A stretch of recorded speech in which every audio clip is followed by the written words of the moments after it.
Salut tout le monde.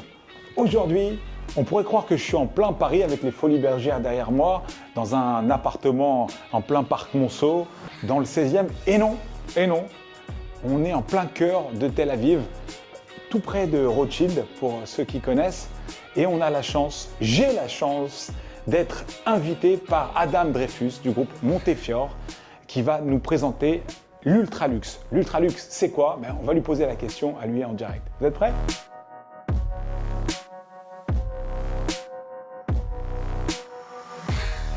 Bonjour, je m'appelle Adam Dreyfus, je travaille au groupe Montefiore et on est spécialisé dans l'Ultraluxe. Je suis arrivé en Israël il y a 12 ans, à l'âge de mes 20 ans, pour étudier de base à l'université américaine de Herzliya, à IDC, où j'ai fait un bachelor. Ensuite, je me suis dirigé dans le monde de l'immobilier et du co-living. Alors ça, justement, il faut que tu nous en parles parce que tu n'étais pas destiné à travailler dans une agence immobilière d'Ultraluxe de base, de ce que j'ai bien compris, mais tu étais déjà un petit peu, tu avais un pied dans l'immobilier à travers une start-up que tu as montée, qui s'appelle Roomies, c'est ça? Alors raconte-nous cette histoire parce qu'elle est folle. Cette histoire, c'est que on avait plusieurs campus de Roomies qui étaient des appartements et des colocations aménagés dans le centre de Tel Aviv. Okay. Notamment en face de ce bureau, l'immeuble en face. D'accord. Et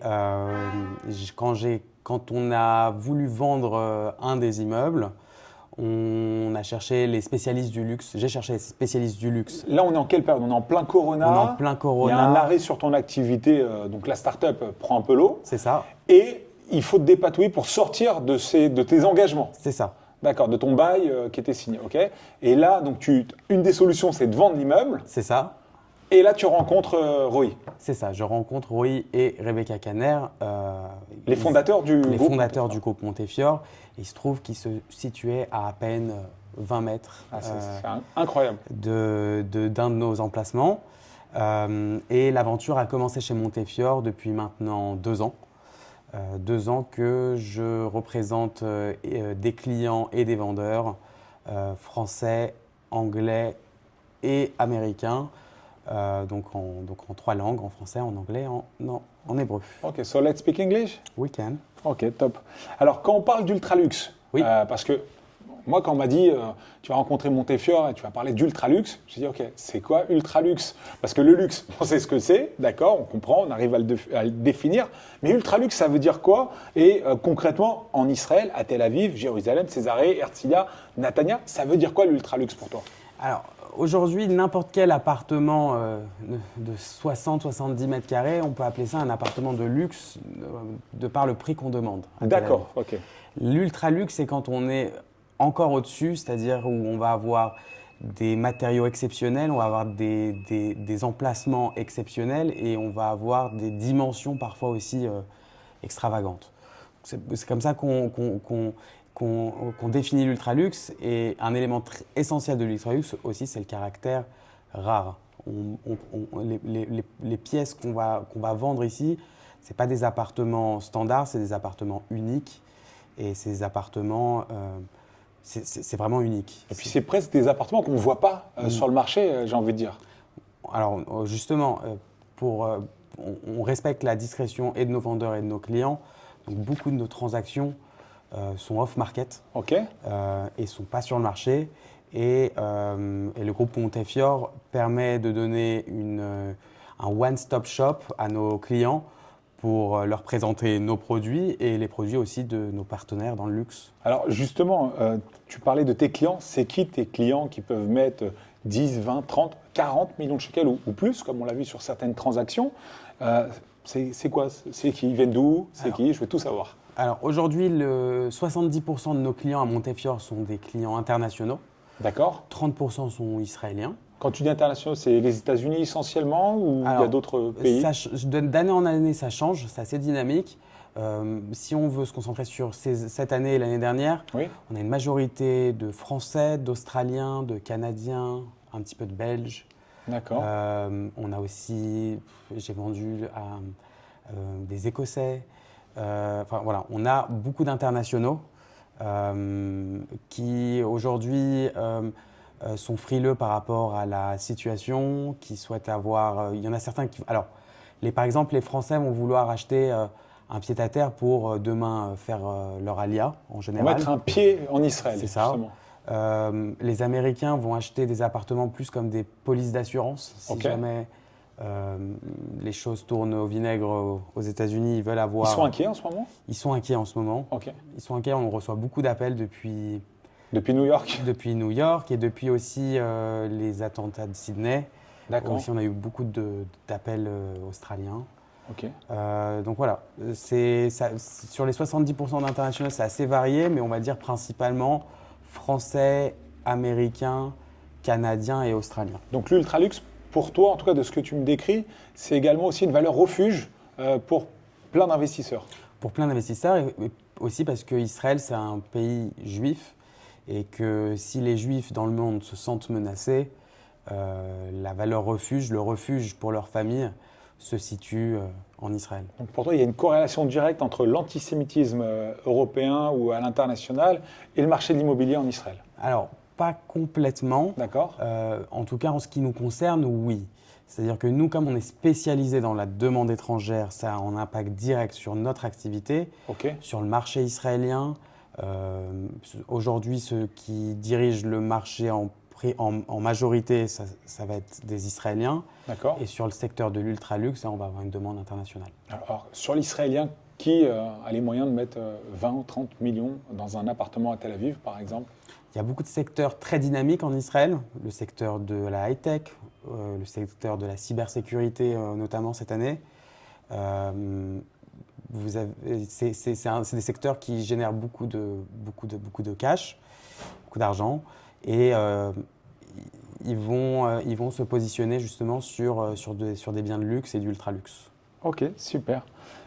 On va parler de ta méthode et la différence de travail avec une agence lambda, puisque si j'ai bien compris, comme tu me l'as expliqué, tes clients se trouvent beaucoup à l'étranger. Alors j'imagine que certains te visitent. Parfois, ils ont la chance d'être reçus dans cet endroit vraiment très agréable, très charmant. Mais avec d'autres, tu travailles à distance? Oui, je travaille beaucoup à distance. Il faut savoir que nos biens, on les digitalise. Alors, ce qui est assez unique dans cette agence, c'est qu'on fait on appelle ça des jumeaux numériques. D'accord. On fait des jumeaux numériques sur des appartements avec des visites virtuelles, par exemple. On va faire des visites à distance, on va faire des rendez-vous en Zoom à distance et on va pouvoir présenter des produits directement chez nos clients à l'international, à l'étranger, dans les meilleures conditions. Parfait, parfait. Et tes clients, ils recherchent quoi de manière générale? C'est quoi ce qu'ils recherchent le plus, tu dirais? Je pense que chaque client qui va mettre ces montants-là, donc on parle des montants qui dépassent les 10 millions de shekels, le dénominateur commun, ça va être le caractère unique. Ils cherchent quelque chose d'unique, quelque chose de sur-mesure, quelque chose qui correspond exactement à leurs besoins et qui les fait rêver aussi. On est sur du coup de cœur. Coup de cœur. Comment tu perçois les attentes du public francophone sur le marché? Est-ce que concrètement, ils ont un dénominateur commun? Ils veulent tous la mer, Rothschild, Neve Tzedek? Ou est-ce que vraiment c'est assez différent selon leur origine? Alors les Français, souvent ils recherchent ce qu'ils connaissent. C'est-à-dire qu'ils vont s'installer à côté de leur famille, à côté de leurs amis, de leurs cousins. Et parfois, c'est même leurs proches qui vont faire un fast time avec eux pour l'acheter à distance. On a eu pas mal d'histoires comme ça, de penthouse extravagants qui ont été vendus sur un fast time. Génial. Parce qu'ils apportent énormément d'importance à la communauté et aux recommandations qu'ils reçoivent de leurs proches. Ils ont tous un cousin, un frère, un ami sur place. Ils ne sont pas très joueurs, ils ne prennent pas beaucoup de risques d'aller découvrir de nouveaux quartiers? Non, ils ne prennent pas beaucoup de risques à aller chercher de nouveaux quartiers israéliens qui sont parfois excellents. On a par exemple, aujourd'hui on nous demande est-ce que vous avez des prix parisiens à Tel Aviv? Alors il y a des prix parisiens à Tel Aviv? Il y a des prix parisiens à Tel Aviv. Où ça? Par exemple où j'habite. J'habite dans le quartier de Harouzim, à côté de Ramat Gan, donc en première ligne du parc à Yarkon. De l'autre côté, en fin de compte, de ce qu'on a l'habitude? Genre en 15 minutes en transport en commun ou en peut-être trottinette. Moins en coupant par le parc, non? Oui, Et le parc, c'est directement vers la mer. Donc moi, en tant que Français, je suis content. J'ai le parc, j'ai la mer et j'ai des immeubles boutiques. Et donc tu conseilles à nos amis parisiens, mais pas que, de venir te rejoindre dans le quartier de Kharouzim? Tout dépend du budget. Si vous avez un budget de 10 000 € du mètre carré, c'est des choses qu'on va pouvoir trouver justement dans ces quartiers-là. À 35 000 shekels 37. 37. Oui, c'est vrai, le taux, excusez-moi, on n'en est pas encore là, heureusement. À 37 000 shekels du mètre, tu peux trouver des appartements dans un immeuble boutique sur Tel Aviv. Oui, on en a. Alors, c'est un prix d'appel, c'est à partir de 37 jusqu'à 50 000 shekels. Voilà. Selon les étages, selon les étages, selon le mifrat, selon le cahier des charges, selon la date de construction, selon la date de livraison. Voilà. Plus on se positionne tôt dans un projet, plus on a de chances de faire une affaire? Complètement. Ok. On va avancer et justement, j'aimerais que tu nous répondes à une question, à savoir quelles sont les erreurs les plus fréquentes que tu constates chez les acheteurs étrangers de manière globale. Est-ce qu'il y a une erreur qui revient régulièrement et qu'on pourrait leur faire éviter? Oui, il y en a plusieurs. Déjà, en tant que représentant acheteur, moi, ce que je recommande à mes clients, oui. Dans l'acquisition, dans le neuf, c'est de vérifier, bien sûr, toutes les garanties et à la livraison des appartements, de commander un Bedek Bayit, par exemple. Un expert? Un expert qui va… Parce que vous avez une année pour déceler et nommer les likuim, les malfaçons. Et l'intérêt du développeur, c'est de livrer et en cas de problème, il va essayer de reporter le problème pour qu'il soit plus responsable. Parce qu'après une certaine période, parfois 1 an, 2 ans, 3 ans, si vous avez une fuite et que vous n'avez pas fait une expertise en amont, vous ne pourrez pas prouver que ça vient du… Ça fait partie des grandes craintes, ça, des francophones notamment. Les francophones, ils sont frileux de base. C'est-à-dire qu'ils ont souvent peur, à tort ou à raison, à ce que les Israéliens abusent d'eux. Ok, tu l'as dit poliment. Mais aujourd'hui, ce qu'on rencontre, c'est que les Français sont très bien conseillés. Ils ont toujours des amis, des cousins, de la famille qui sont avocats, qui ont des cabinets d'avocats. Ils sont extrêmement bien conseillés de base. Et nous, notre attention, elle est justement… alors par exemple, il y a autre chose aussi, les Français. Quand on parle de métrage, en France, on a l'habitude d'avoir le mètre carré. Ici, c'est brut. C'est brut. Donc, on doit leur expliquer qu'en fonction… que la différence entre un carré et un brut, c'est entre 10 et 15% de décote. Mais la règle est la même pour tout le monde, il faut les rassurer. C'est ça. C'est pareil pour tout le monde. Ce n'est pas à la tête du client les mètres carrés en Israël non plus. Non. Alors nous, ce qu'on fait ici à Montefiore, quand on représente un acheteur, en tout cas c'est ce que je fais personnellement, quand on fait nos jumeaux numériques ou quand on fait des visites virtuelles, on a la possibilité aussi de pouvoir mesurer le net. D'accord. Et donc on va avoir à titre indicatif un nombre de mètres carrés assez précis. Que notre caméra va nous donner. Génial. Donc tu traduis les mètres carrés israéliens en mètres carrés européens. Voilà. Moi, mon rôle, c'est de parler avec la culture de mon client. C'est pas qu'une histoire de langue, c'est aussi une question de culture. Bien sûr. Les mètres carrés, c'est des carrés en France, c'est pas des plats d'ailettes, c'est pas des bruts. Voilà. Le français aussi, une demande spécifique du français, c'est que le français aime avoir le prix TTC. Toute taxe comprise, c'est-à-dire en prenant en compte les taxes d'acquisition, en prenant en compte les éventuels frais d'avocat. Alors, on peut leur donner ces informations, apportons-leur un peu de valeur. Les frais d'avocat, qu'on soit Olé Hadash ou pas, ce sont les mêmes? Alors, les frais d'avocat, qu'on soit Olé Hadash ou pas, c'est les mêmes. Ensuite, vous avez les taxes d'acquisition, vous allez avoir des bénéfices, des exonérations fiscales pour les Olé Hadash sur les taxes d'acquisition. Principalement, ça va être ça. Ouais, c'est ça. D'accord. Dans tous les cas, ce que je recommande à chaque fois, et ça, c'est pour ça que sur Israké, on vous présente des avocats, des experts comptables, c'est de vous faire représenter, de vous faire accompagner. Parfois, vous avez des agents immobiliers qui n'ont pas forcément la volonté de vous présenter tout leur réseau, parce que des fois, ça peut leur retomber dessus. Mais dans d'autres cas, ils sauront agréablement vous accompagner.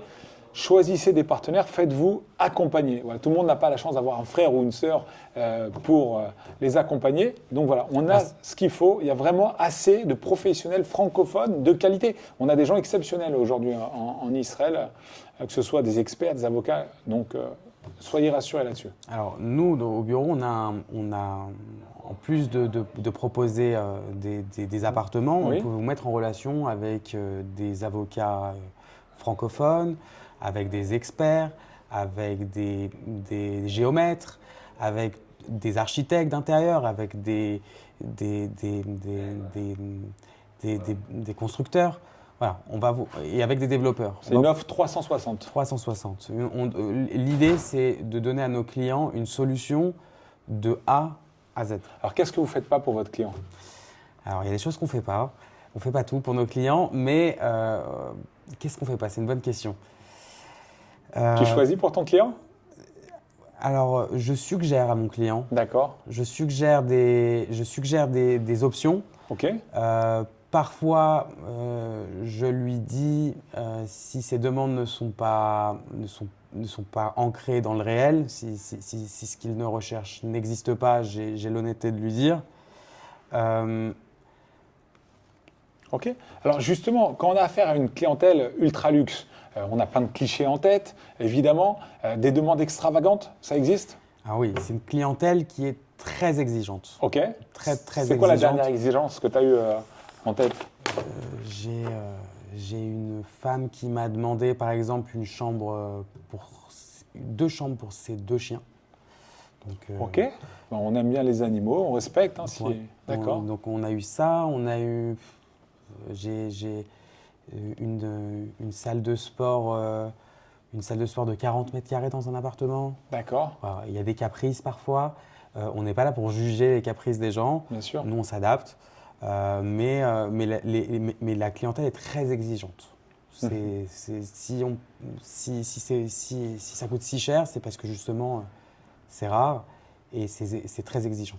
Et tu arrives à répondre à toutes ces exigences parce que ce qu'on entend sur Tel Aviv notamment, c'est que le marché est quand même limité. Il n'y a pas tant d'offres que ça. Je parle quand on parle de biens vraiment luxueux. Et vous arrivez, j'ai l'impression quand même à sortir un certain nombre de biens qu'on ne voit pas forcément sur les sites d'annonces. Comment vous faites pour trouver tous ces biens? C'est beaucoup de réseaux. D'accord. Beaucoup de réseaux. On est un one-stop shop ici et dans le luxe et on a une très bonne réputation. Oui. Et ça joue énormément. À savoir que sur des demandes qui sont uniques et sur des biens uniques, on doit trouver à nos clients uniques. On a la possibilité de présenter les biens de notre bureau, mais aussi les biens de nos partenaires. Et on a un accès au marché intégral, à tout le marché israélien. Ok, génial. Merci Adam. C'est très clair. C'est tout ce que tu nous... Ah, c'est pas grave. Donc, évolution. Ok. Ok, Adam, on va te poser des questions un petit peu plus rarif, hein, comme on dit. C'est quoi ta plus grosse déception? Est-ce que tu as eu des cas, par exemple, où tu as trouvé vraiment le mouton à 5 pattes, comme on dit? Là, c'est quoi? C'est une biche, c'est ça? C'est le logo de Montefiore. Est-ce que tu as déjà trouvé la perle rare pour un client? Tu pensais que tu aurais pu tout parier et ça ne s'est pas réalisé? Oui, ça arrive souvent et au début, c'est dur. C'est dur quand on est débutant. Qu'est-ce qu'il y a? On calcule sa com et on se dit… On calcule sa com, ça c'est la grande erreur. La grande erreur? C'est de calculer sa com avant d'avoir signé. Rien n'est fixé tant que rien n'est signé.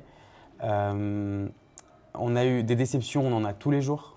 Tous les jours, des gros deals qui tombent, ça nous arrive tout le temps. Ça tombe pourquoi? Ça tombe pour diverses raisons. Parfois, ce qui est le plus rageant, c'est la dernière en date. On a un acheteur et un vendeur français. L'acheteur adore l'appartement. Des noms. Non, je plaisante. Le vendeur est d'accord sur le prix. Ok. Les avocats se mettent en relation et problème d'ego entre les avocats. Parfois, c'est pour ça que nous, on vous aide aussi sur le choix des avocats, parce qu'un problème d'ego ne sert pas les intérêts de leurs clients. Et c'est notre rôle, justement, de mettre en avant les intérêts de nos clients. Et dans ce cas-là, c'est les avocats qui ont fait capoter le deal. C'est les avocats qui ont fait capoter le deal, chacun avec leur ego surdimensionné. Wow. Et ça arrive, ça arrivait plusieurs fois. Mais tu ne crois pas qu'ils défendent les intérêts de leurs clients? Alors en majorité, ils défendent les intérêts de leurs clients. On n'est pas à l'abri parfois d'avoir des débordements. Des débordements, oui. Ok. Et est-ce que tu as eu une très grande satisfaction? J'espère qu'il y en a eu plusieurs depuis, mais est-ce que tu as eu une très grande satisfaction? C'est quoi? C'est ton premier deal, la première satisfaction que tu as eue, ou est-ce qu'il y en a eu d'autres depuis?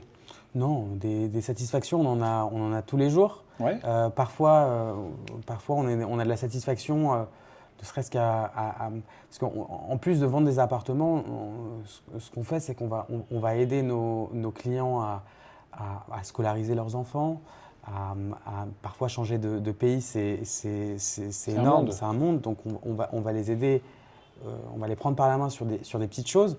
Et quand on recroise des clients plus tard, et qu'ils se sont ancrés en Israël et qu'ils ont fait leur alia et qu'ils ont avancé et que de base ils étaient venus nous voir pour un pied-à-terre, là je sens que voilà, j'ai réussi ma mission. Et d'ailleurs c'est la mission de Montefiore. Montefiore c'est une société qui est sioniste, qui croit en Israël et qui veut développer Israël. Et c'est exactement ce qu'on fait. Ok, c'est super sympa. Tu as des surprises, des fois, des moments inattendus. C'est quoi la dernière surprise en date que tu as eue? Je sais pas, surprise d'un client ou surprise d'un bien que tu ne pensais pas avoir, ou tu as rentré derrière une porte et puis tu ne t'attendais pas du tout à voir ce bien-là. Il était insoupçonnable. Ça t'arrive, ça? Ça m'arrive. Là, ça m'est arrivé récemment. J'ai rencontré... on dit par hasard, mais moi je pense qu'il y a une... Il n'y a pas d'hasard. Il n'y a pas de hasard. Il y a un bon Dieu avec nous. Et j'ai rencontré un propriétaire d'un appartement qui avait acheté son appartement il y a 18 mois. Ok. Sa femme était agent immobilier. J'avais fait une petite transaction de location avec elle. Donc ça partait de rien du tout. Et je lui demande, est-ce que vous avez des appartements à vendre? Il me dit, on n'y a pas pensé, mais on a le nôtre. Ok. Et j'ai fait l'estimation du bien, et en faisant l'estimation du bien, il se rendait compte qu'il pouvait faire une exit en 18 mois de 4 millions de shekels. D'accord. Et c'est ce qui s'est passé. C'est-à-dire qu'il a fait une exit en 3 mois. On l'a même pas mis sur le marché, on l'a vendu en off-market. Ok. Voilà, un appartement. Et ça s'est signé la semaine dernière. Ah bah super. Le vendeur qui était justement un high-techiste dans le milieu de la cybersécurité a vendu sa société, a fait une exit sur sa société, et sur son fait une exit sur son appartement, tout ça dans la même semaine. Et à la signature vient un petit peu triste me voir, me dire écoute, je n'ai plus d'appartement, je n'ai plus de travail, mais j'ai plusieurs dizaines de millions de shekels. Qu'est-ce que je fais? Et c'est là où nous, on essaye de les accompagner pour faire aussi de l'investissement. On fait de l'investissement en Israël, pas que à Tel Aviv, dans tout Israël. Okay. Et on a aussi des produits à partir de, sur Tel Aviv par exemple, à partir de 2 600 000 shekels.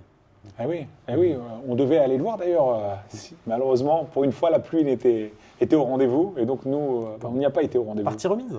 Oui, carrément. Tu me parlais que c'était un 2 pièces. Parle-moi un petit peu de ce projet, ce qu'il est intéressant. D'ailleurs, Alors, c'est un projet que j'ai négocié directement auprès des développeurs pour qu'il soit adapté au marché francophone. Okay. Donc, le marché francophone, qu'est-ce que les Français n'aiment pas? Ils aiment avoir un prix TTC. Oui. Ils n'aiment pas les indexations. Ça, c'est quelque chose qu'ils n'aiment pas. Ils aiment avoir un prix garanti. Je crois que personne n'aime ça aujourd'hui, les indexations. Ils aiment des taux fixes. Ils n'aiment pas des taux variables.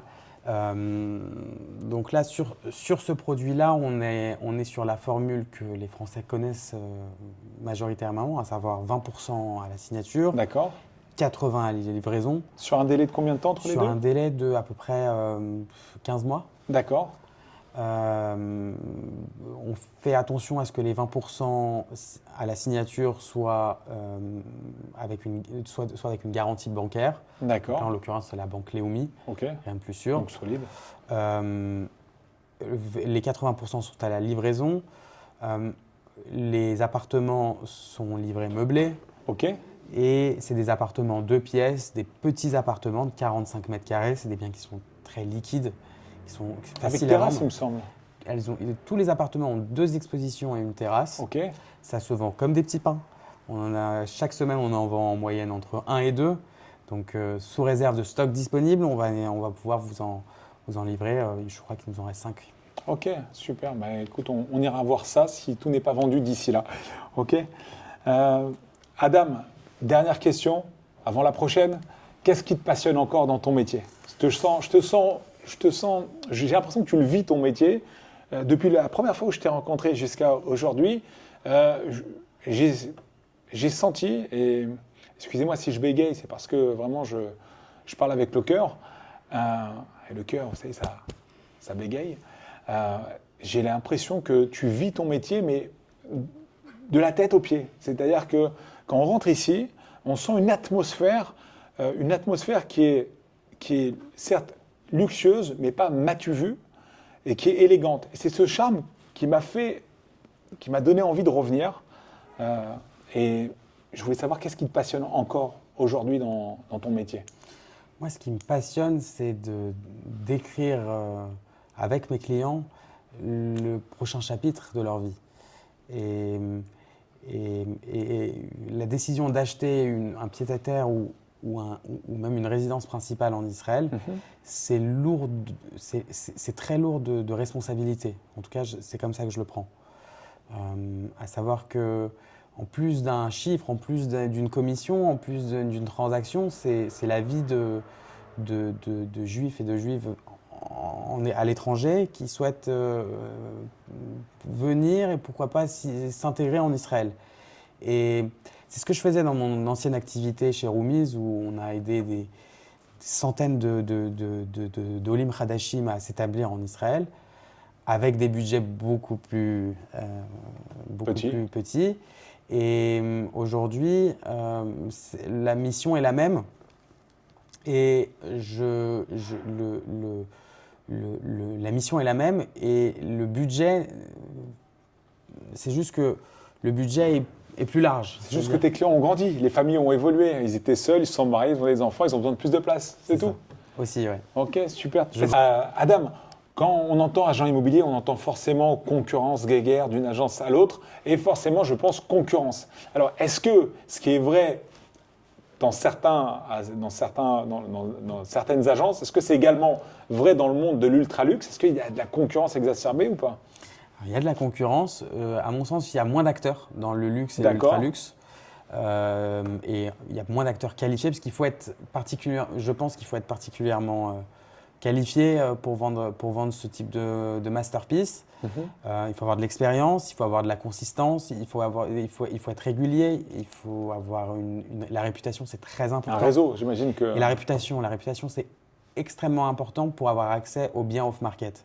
Okay. Et je pense que c'est ça la force de Montefiore, c'est d'avoir une excellente réputation. Ça fait combien d'années maintenant que Montefiore existe? Ça fait 10 ans.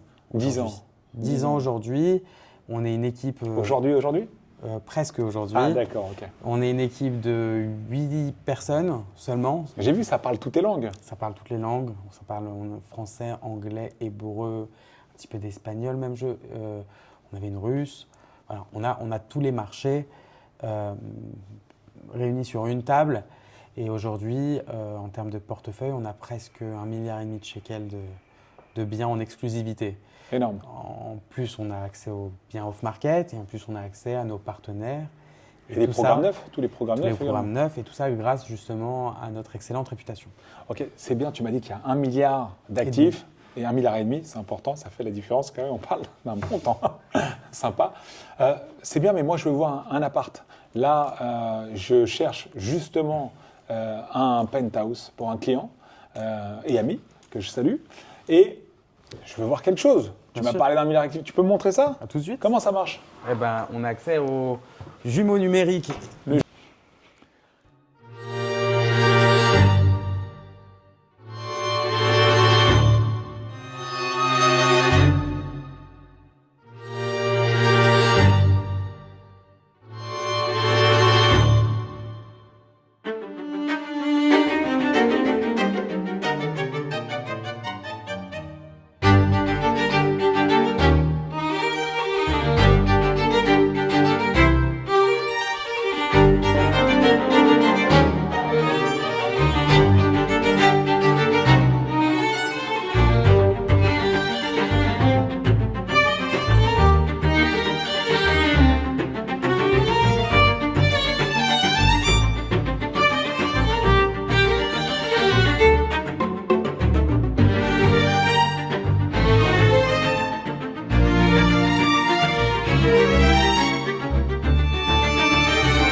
Dans la tour Remez, donc juste à côté du Kikar à Médina, et entre le Kikar à Médina et l'hôtel Hilton.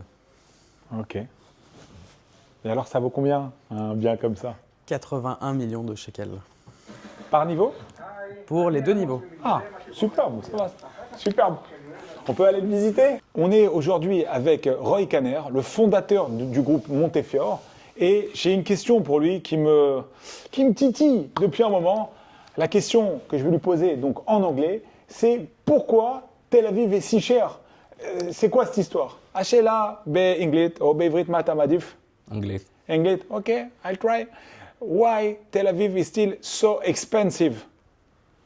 Well, that's a very popular question that we're being asked, I think, every day. But the answer is very simple. That brings us back to the first rule of economics, which is supply and demand. So think about a tiny dot on the map. This dot is Israel. And within that tiny dot, there's a tinier dot that is Tel Aviv. And this is where everybody wants to be, at least in the Jewish world. You have younger Israelis, older Israelis, students, people from all across the country. And in addition to that, you have the expats, the foreigners, people who are making aliyah. Everybody wants to be ambassadors.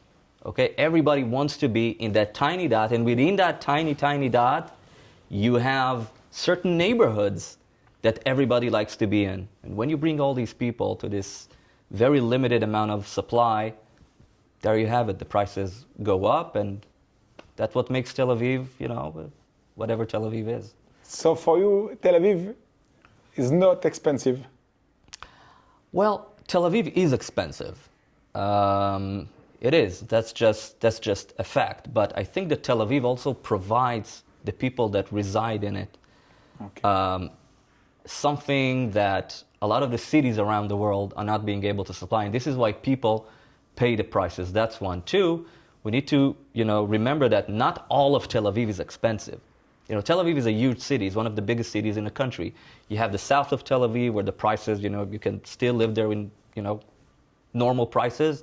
The north of Tel Aviv, the east of Tel Aviv, prices are still pretty much normal comparing to the other parts of the country, where Tel Aviv is expensive in a very, very specific neighborhoods, usually south of Hayarkon River and, let's say, north of Rothschild Boulevard.